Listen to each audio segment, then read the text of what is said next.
218, 214, that we were going to be given this great blessing of unified government, that we would have the White House and the Senate and the House aligned, in alignment, unified government. And we did not want to waste that opportunity because we understand the history that comes along with it, the opportunity that we can do for the country, and we believe that we would have that chance. I'm going to say this very simply, and everybody here would articulate it in their own way. We had a tough 4 years before this last election cycle. America we were in deep trouble. And we knew that if we won, and we believed we would, we knew that if we got unified government, we'd have to quite literally fix every area of public policy. Everything was an absolute disaster under the Biden-Harris radical, woke, progressive Democrat regime. And we took the best effort that we could in one big, beautiful bill to fix as much of it as we could. And I am so grateful to God that we got that done as we did. Where that fighter pin. I'll do it, Ronnie.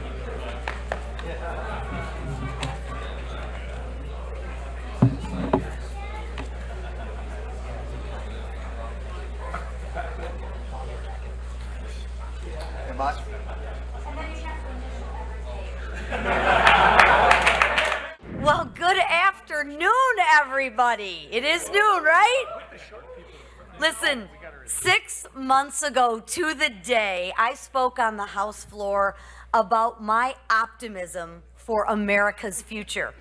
I was optimistic because the American people gave Republicans a historic opportunity, an opportunity to enact the largest tax cut in American history, to finally secure our borders and unleash American energy, an opportunity to put America first again.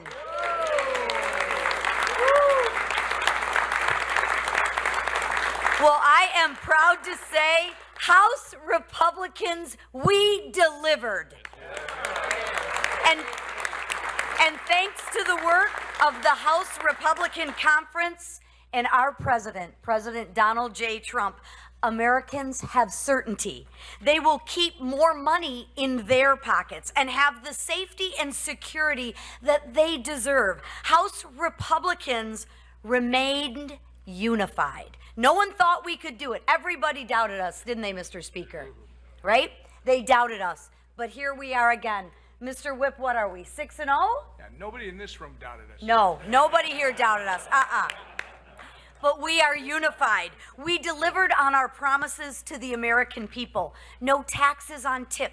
No taxes on overtime, tax relief to seniors, enhanced child care tax credits, elimination of the death tax, more ICE agents. We're finishing the border wall and funding the Golden Dome.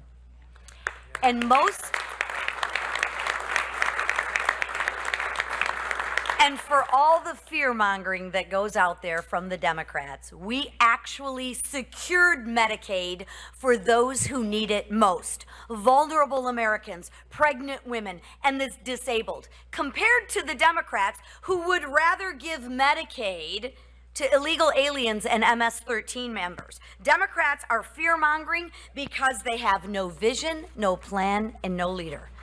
But guess what? We have a leader. And our leader is President Donald Trump. And lastly, let's not forget that actual fiscal sanity is being restored. Because of our work, the One Big Beautiful Bill Act is headed to the president's desk for signature. And today marks the end of the waste, the fraud, and the abuse of American taxpayers' dollars. It marks the end of higher gas prices, the end of higher energy costs and higher grocery bills. And because of the One Big Beautiful Bill Act, Joe Biden's border crisis is over.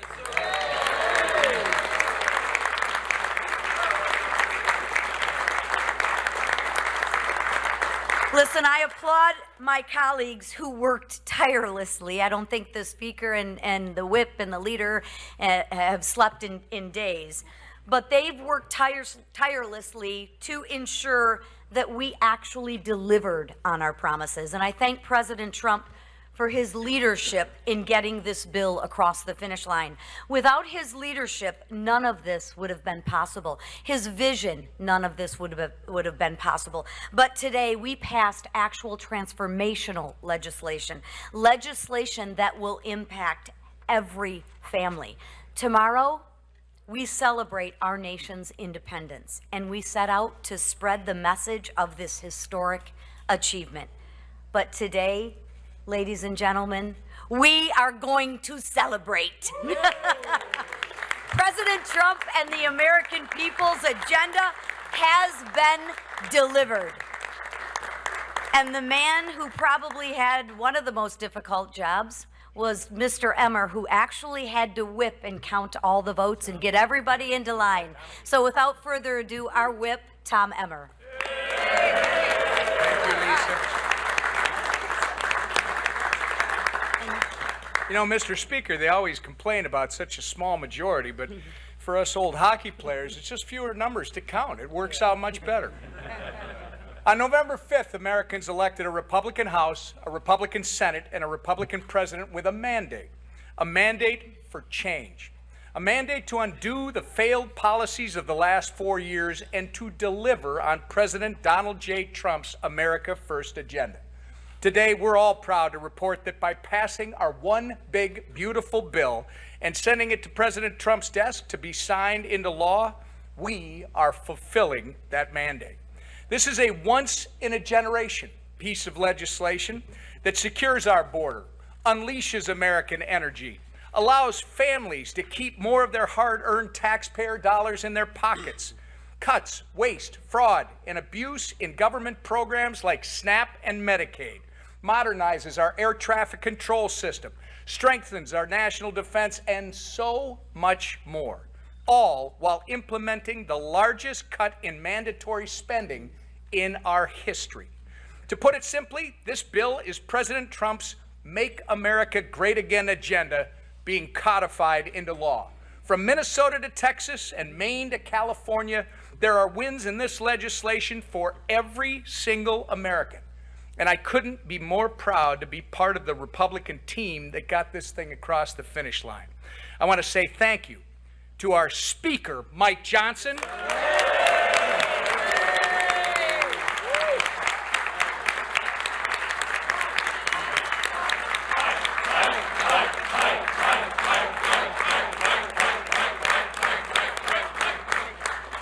We should also thank our leader, Steve Scalise.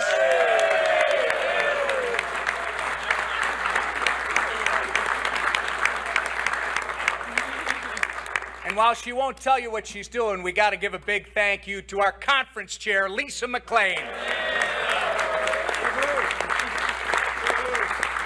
I want to thank the chairman of all our committees that worked on the reconciliation instructions for doing all the hard work behind the scenes of putting this bill together.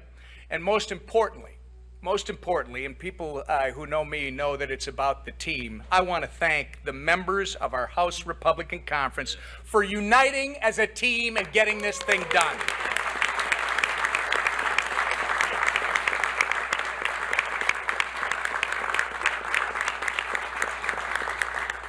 As we've said a million times before, do not underestimate the Republican majority in the House, the mighty majority in the House.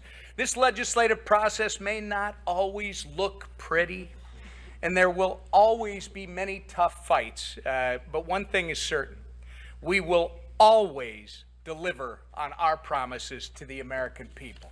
And with that, I turn it over to our great leader, Mr. Scalise.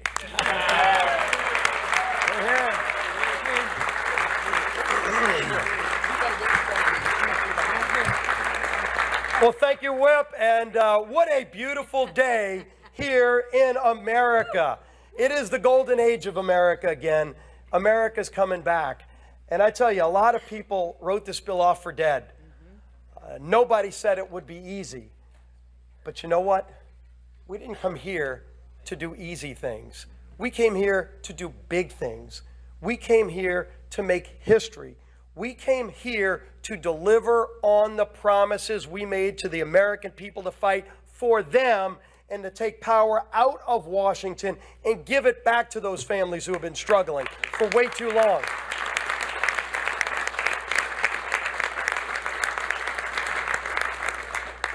Now, we had a little bit of debate on the floor today. You got to see a difference between the two parties in Washington, maybe more crystallized than we've ever seen before. And I think that's a good thing. I hope America watched all of it. Watched Democrats falling asleep behind their leader as he went on and on trying to scare the American people with lies, with scare tactics, with depressing stories about things that will never happen unless Democrats keep running this country. But the American people said, we will not live in fear. We are not a country of fear. We're a country of hope. We're a country of optimism. We're a country that believes our brightest days are ahead, and they elected Republicans to deliver on those brighter days.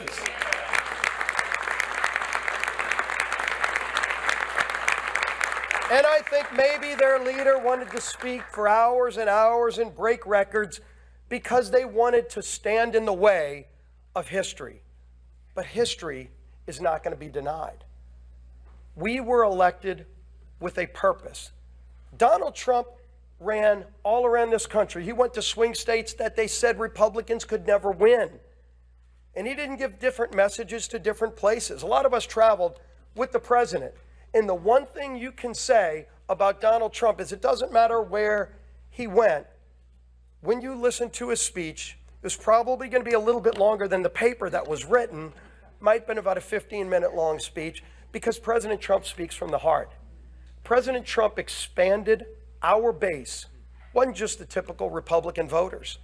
It was people of all walks of life, people who had given up on Washington because Washington gave up on them, and they finally saw a leader who was willing to fight for the hardworking people of this country. That's who Donald Trump has always been. And all the people that knock Donald Trump ignore one important fact. There is no better, more passionate fighter for America and its hope and promise than Donald J. Trump. And President Trump said at every stop, if you elect me, if you give me a Republican House and a Republican Senate, these are the things I will do. It was kind of historic in a lot of ways. It should be commonplace that a presidential candidate runs on specific things and then delivers on every single thing he ran on. He said, I'm going to secure America's border. His opponent said they were going to keep the border open. He said, I'm going to actually make our country energy independent again. And then the war, the attack on American energy that we've seen for 4 years, crushed jobs, crushed the economy, forced families to pay too much for gasoline, and emboldened the enemies of our nation like Russia, Iran, and others. And those days are over with this one big, beautiful bill. And President Trump said a lot of other things, but what American people knew about not only electing Donald Trump, but about keeping this House majority and about electing a Republican Senate is that they said, we're going to entrust this group of people to go and be different and to deliver on those promises. And when you look through all the historic things in this one big, beautiful bill, the wins for hard-working families, win after win after win, it's delivering on those promises. We are going to see economic growth. When Donald Trump signs this bill tomorrow on America's birthday, the independence of our nation, you will start seeing historic growth like we've never seen before. I've been proud to work on a lot of important pieces of legislation. There is not one group of people, and there is not one bigger piece of legislation that will deliver more great benefits for the hardworking families who have been struggling in this country than this one big, beautiful bill. There's a reason it was hard. There's a reason that it wasn't 2 committees like Tax Cuts and Jobs Act. It was 11 committees involved. Historic. We made great historic reforms in education policy. First ever repeal of a Second Amendment tax in the history of our country. A constitutional right being taxed, gone in this bill. You've heard about a lot of the other provisions. One of the things you didn't hear about is school choice. Federal school choice for the first time ever. So low-income families will have an opportunity to get their kids out of failing schools Every Democrat voted against all of those things. And they're going to have to explain that. Once the lies and the hot air and the long-winded speeches are over, people are going to go, I'm better off today now that this bill's signed into law and all the things you said didn't happen, but the great things that Donald Trump and this Republican majority promised did. And that's the testament to the non-ending hard work of this group of people. And I will tell you, I've worked alongside a lot of leaders, and I've been blessed to be a part of leadership in majorities, mostly minorities too. It's a lot more fun to be in the majority. But you get in the majority to do the big things, to do the hard work. And believe me, this was hard work. You all know it. You all know how many times this bill could have died if we just said, you know what, it's probably not going to get there. There's a lot of reasons why you could say it's just going to fail. But this group always said from the beginning, and we told you this and we meant it, failure's not an option. Because the American people are counting on us. There's too much at stake.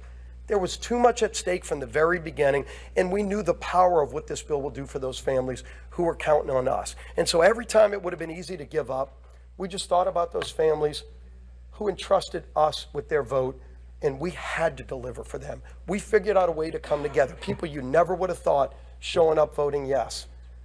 And I will tell you, all the leaders I've served with, I don't think there's one that held this group together, complicated majority, narrow majority, narrowest we've ever had. We were down a 2-vote majority at the beginning of this process.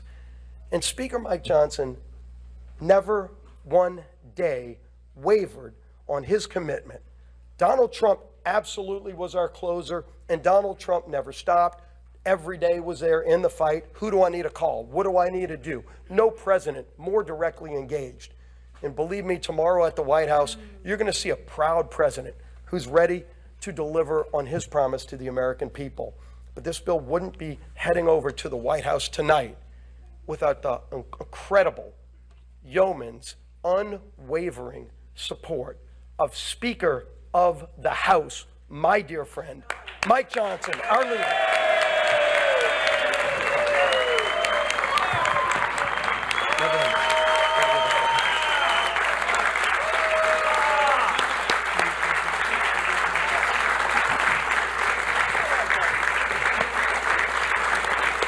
Thank you.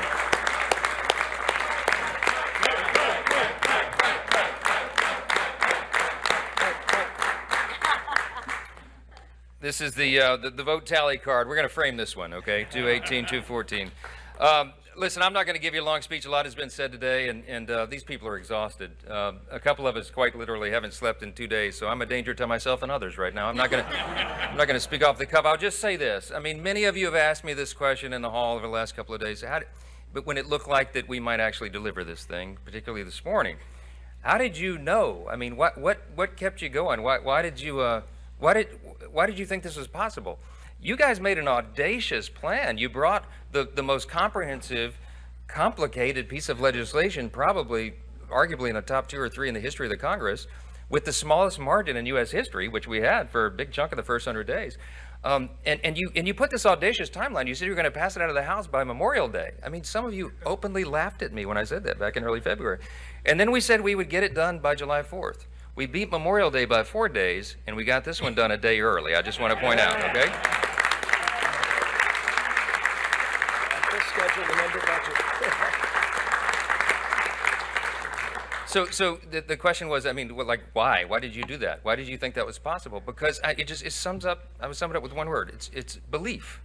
Okay, we had a vision for what we wanted to do as a group. We believed in the election cycle last fall that we were going to be given this great blessing of unified government, that we would have the White House and the Senate and the House aligned, in alignment, unified government. And we did not want to waste that opportunity because we understand the history that comes along with it, the opportunity that we can do for the country, and we believe that we would have that chance.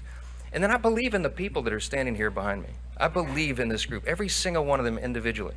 Some of them are more fun to deal with than others, you know. I mean that with the greatest level of respect. I love every single one of my colleagues. You know, even the ones I got to spend the more time with, right? Because everybody's here, their motive is right, their heart is right. They're trying to do right for their constituents. They're trying to serve the greatest nation in the history of the world that we're going to celebrate tomorrow. We don't take that lightly. I know their hearts, and I know what their skill sets are, and I know what they bring to the table, and I get up every day excited because I know that each of them are going to bring that to the table, and they're going to serve their constituents. You could not have a greater group of public servants than the people standing in this room right here. They will give their all for this country, and man, that's what the framers intended when they put this thing together 249 years ago. This is what it was about. So I believed in this vision. I believed in the group. I believe in America. I believe we have the greatest nation.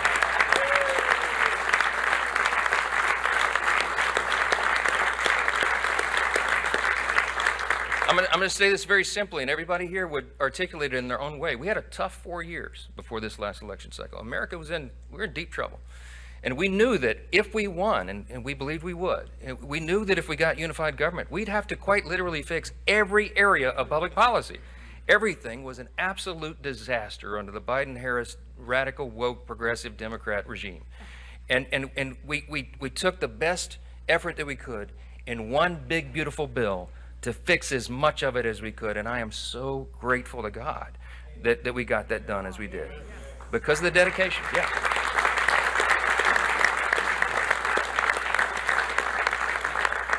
Lastly, it's no secret, I do believe in God. I believe in that motto that I referenced in the floor speech a little while ago. I believe that is what has made our nation the greatest in the history of the world.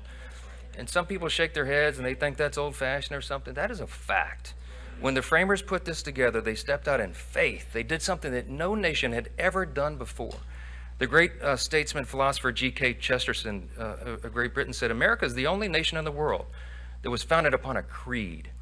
And he said it's listed with almost theological lucidity or clarity in the nation's birth certificate, the Declaration of Independence. We hold these truths to be self-evident, that we recognize, we boldly proclaim the self-evident truth that our rights do not come from the government, they come from God himself. He's the one that gave us our rights. That's right.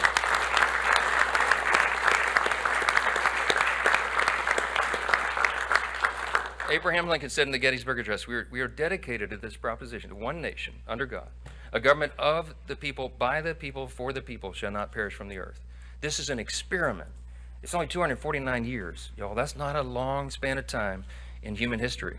It's just a blip on the whole scale of human history.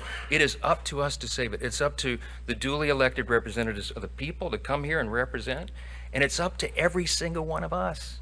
Of the people, by the people, for the people, all of us. So you got to be engaged, and we got to pass this along to the next generation. Reagan reminded us, freedom's not inherited in the bloodstream. It's got to be protected. It's got to be fought for. It's got to be taught to the next generation so that they will have the same liberty, opportunity, and security that we have all known and too often take it for granted. So I just want to say, we're going to get to the main event here. We're about to sign this bill and get it over to the White House, okay?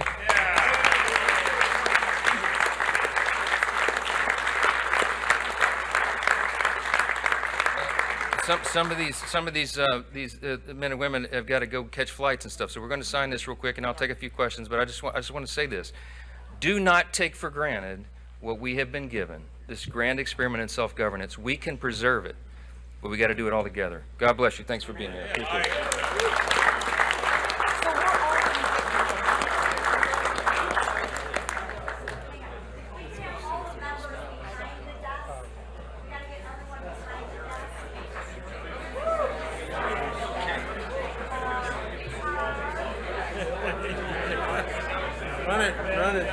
Run it. I want to be the runner. That's the coolest.